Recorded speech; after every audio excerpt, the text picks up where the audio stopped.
thought, well, St. John 11:35 says Jesus wept.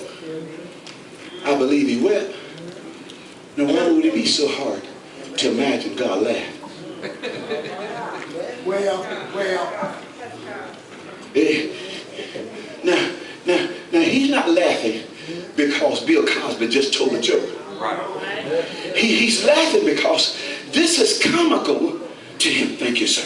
It's comical to him that you see me as this big God, so high you can't get over, so low you can't get under, so wide you can't get around, and yet you try to fool me. How can he be so high you can't go over, so wide you can't go around, so low you can't go under, and yet you can devise in your mind how you can trick it? Can't do it. Can you understand why it would make God laugh? Yeah. You ever laugh at your children? Oh yeah. Not that what they did was ha ha ha, but you ever laugh and say, boy, you still in chapter 1 of the book I wrote. Right. Some of y'all looking at me, what did he say? What did he say? You know you've been there, done that. Your children come along, they try to lie to you about, boy, what you know, I ain't doing, you know they lying.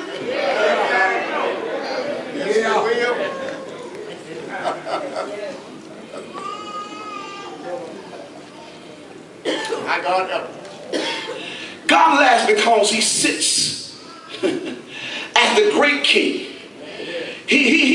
God really is not pacing back and forth, wondering what we're going to do next. God sits in perfect peace because he actually knows your thoughts are far off. While you're trying to get it together, God, can you imagine? Glenn, would you go over there, please? Now just start walking this way. That's your thought coming. Your thought ain't got there yet. And now your thought is there. God saw your thought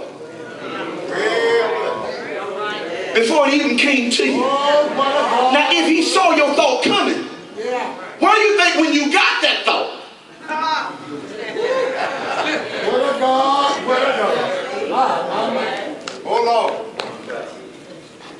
God shall hold them in derision.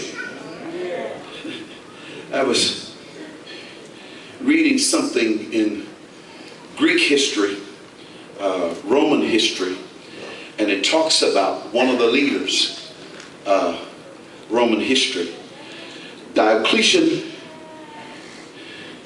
Maximum, Hercules, Caesar, Augustus,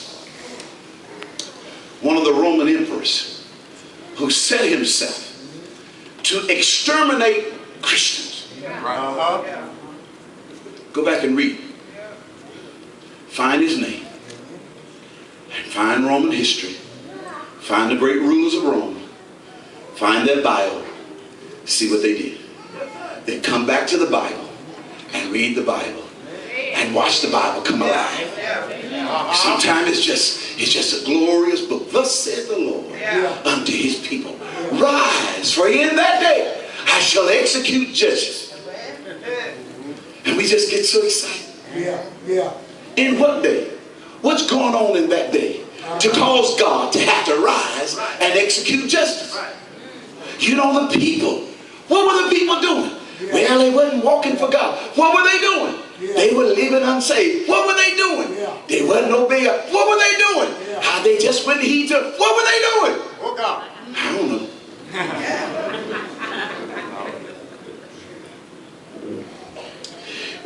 What's interesting is that he puts up a plaque or a monument for everybody to see. And this was to honor him. And he said, this plaque was in honor of having extinguished the name of Christians who brought the republic to ruin. And so he put this plaque up to honor him. The footnote to that is Diocletian is dead and gone, and the church yet stands. Now, Lord. Can I tell you that there are those who, and when I say to you, when we look at the Antichrist, 666, the significance of the sixes is multiplied evil. 6 is the number of man. Anytime in Hebrew writing and Greek writing you multiply something or you present it, in the book of Isaiah, the angels come crying, holy, holy, holy. It doesn't make him more holy, it just personifies he is so holy that I have to keep on saying holy, holy. It's a personification. And so it is not so much that he is so, but he personifies, he becomes the embodiment of evil. So he's man evil times 3. 3 sixes.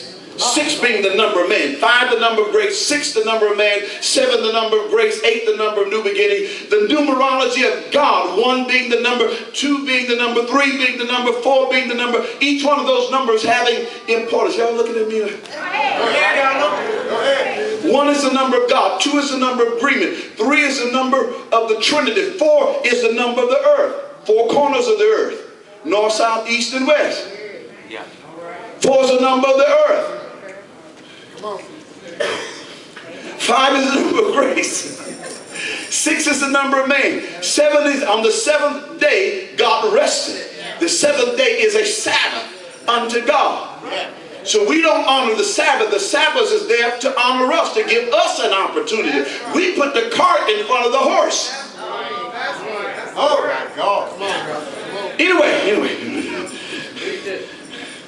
When we look at the scripture and we acknowledge the fact that God allows that spirit of a thing to rise up, because God's purpose must be manifested. And so many things that God does baffles us. It's baffling that God would choose Moses, who says, I have a speech impediment, to go down and deal with Pharaoh. But God has uniquely developed the man with the speech impediment. It's unique that God would develop David and then raise David up with all the impurities within David and then declare David to be a man after his own heart. It's interesting that God would use somebody like Solomon, who would put so much wisdom in him, and God, knowing the beginning from the end, or the end from the beginning, then would put the wisdom in Solomon, knowing that Solomon would then allow his heart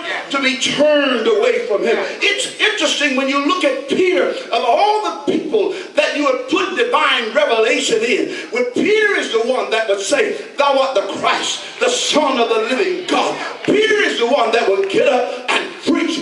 These men are not drunk as ye suppose, but this is that which is spoken by the prophet Joel, that in the last days. It's interesting that God puts his treasure in certain people. And I said to you on Friday night, so many times we dismiss ourselves because we think we've got to be prim and proper. We think we've got to be educated and polished. But can I tell you, God keeps trying to get his glory. God keeps trying to exercise his will. God keeps trying to find somebody that will say,